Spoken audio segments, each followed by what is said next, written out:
My name is Chance Cooper, or you can call me Mr. Cooper. It's really whatever you're more comfortable with. And I work at the Wills Point Woods Intermediate School as an interventionist aide.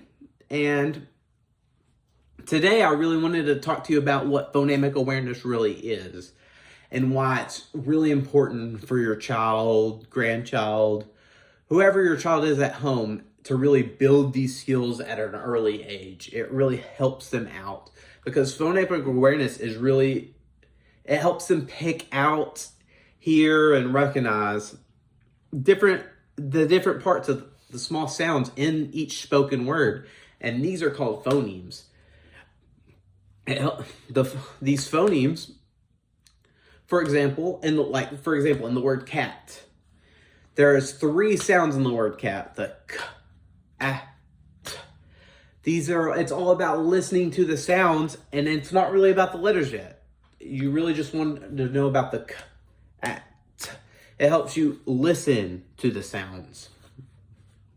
And the reason why this is super important, especially at an early age, is it's really the foundation of both reading and writing. It helps you both. It's basically the starting point almost, or like the really build up point.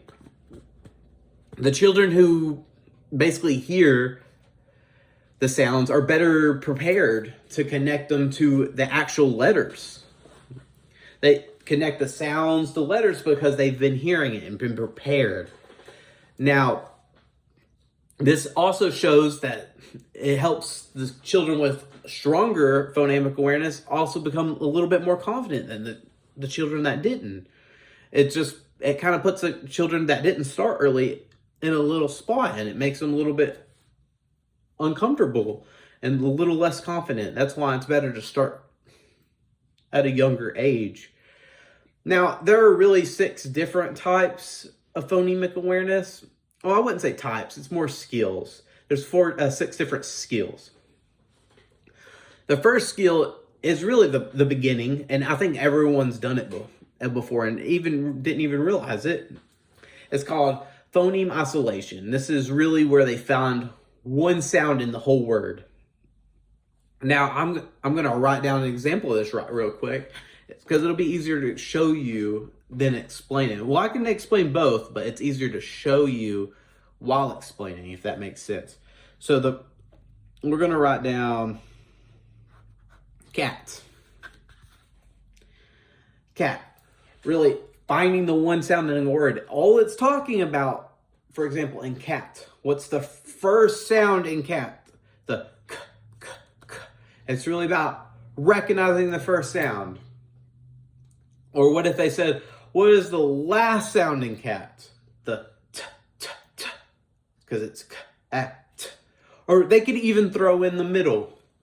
It's really whatever that one sound is, and they want you to really pick it out. That's why it's called phoneme isolation. It just isolates the sound.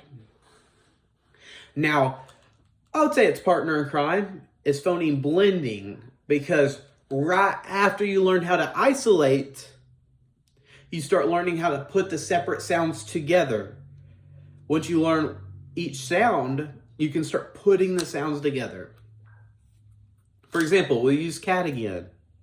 The word cat. So you'd go k, a, t, k, a, t, cat.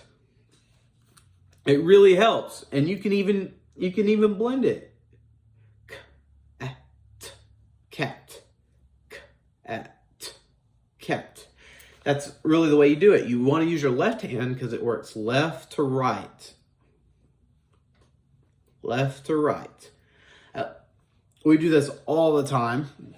It's really strong, and it's a really good way to start blending the words together and better understand.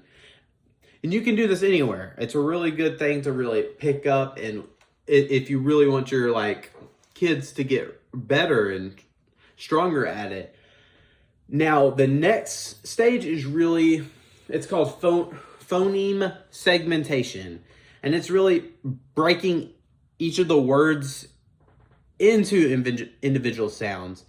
So we'll go into this, like cat. How many sounds does that have?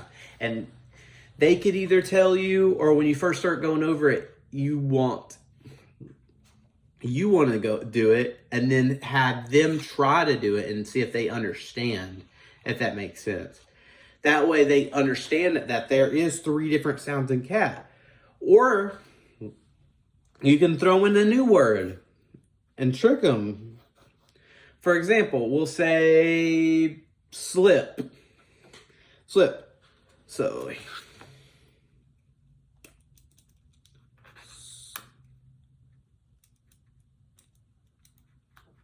slip. Slip. How many sounds are in slip? Well, let me really isolate them real quick.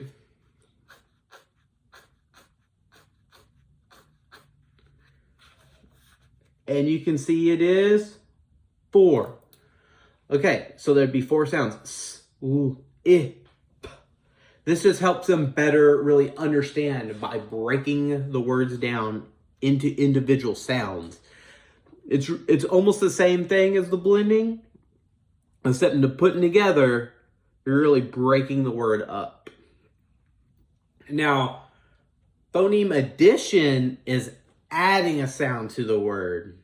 For example, say we have top. You're at the top of your game, or top, like the toy. So what would happen if we added the s to it? What happens if we do the s? And they would figure it out. Sorry, it's hard to write backwards. So it would become stop. And you could be like, okay, now we're going to change this to another word.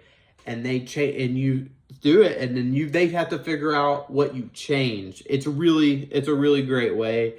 Or you can add another word, make it even bigger. But it's best to start smaller, especially if they're just starting. It's honestly probably best to start small and then grow slowly. Okay, next, instead of phoneme addition, there's also phoneme deletion, where instead of adding, you delete it. So, let's say we'll go a little harder this time. Plane. What would happen if we take away the p, p, p sound? So they would have to find the p, p, p sound, and then instead of erasing it, I'm just going to scratch it out here. They'd have to figure out what's the new word, which would be lane. It's a great way to start. I like phoneme addition and deletion. It's just it's a great way to really get them started. Now, phoneme substitution is a little bit harder because that's where they really start replacing one sound with another sound to make a new word. I wouldn't say it's harder. It's really more fun if they really get into it. For example, we'll get a new page here.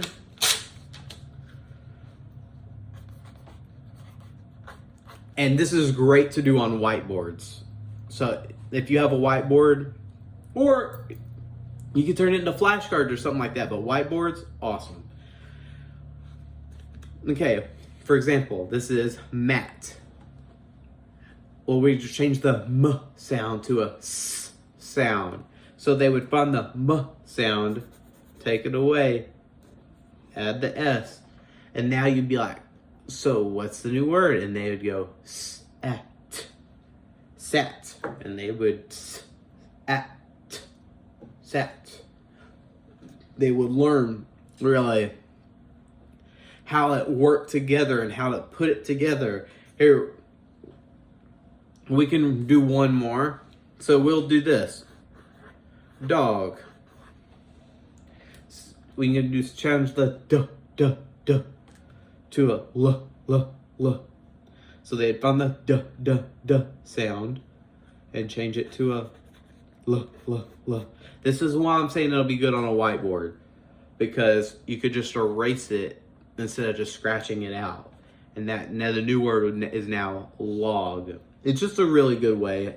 Phoneme substitution is more, I like adding it into a more game sense because the kids always respond better in a game. Plus, you can do it pretty much anywhere.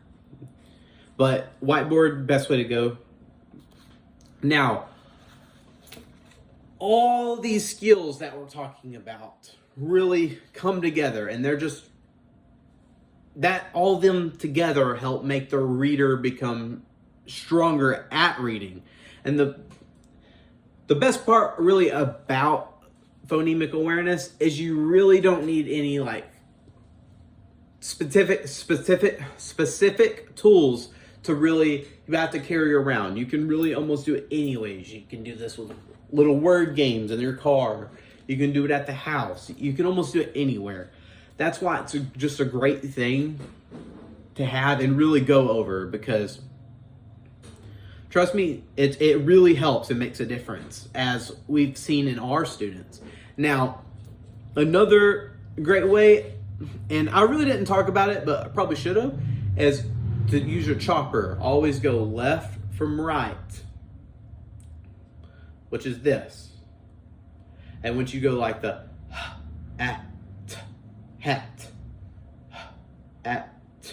hat, always left to right, because you read left to right. It's just a really cool thing you can add.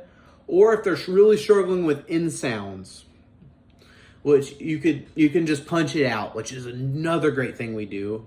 It's a really like a warm-up little activity before we really get started in our class.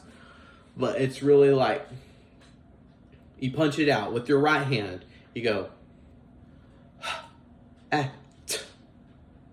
or d, g. You like punch it up in the air. So, or flat. It's just, I think it's a great way just to really get them to realize the ending sounds. I guess you could also get into rhyming, but that's a totally different thing. And I really just want to focus on phonemic awareness and how important it really is. And that's really all I gotta say. You just gotta remember, phonemics all about the hearing and understanding, and then later it helps you understand the letters and it really helps you get into it. It's really just a build-up process. That's why I was saying foundation. That's why it's the foundation of it, and it's super important for you to understand that. And that's all I really got to tell y'all. Thank y'all. Y'all been great, and I hope y'all apply this. Thank y'all.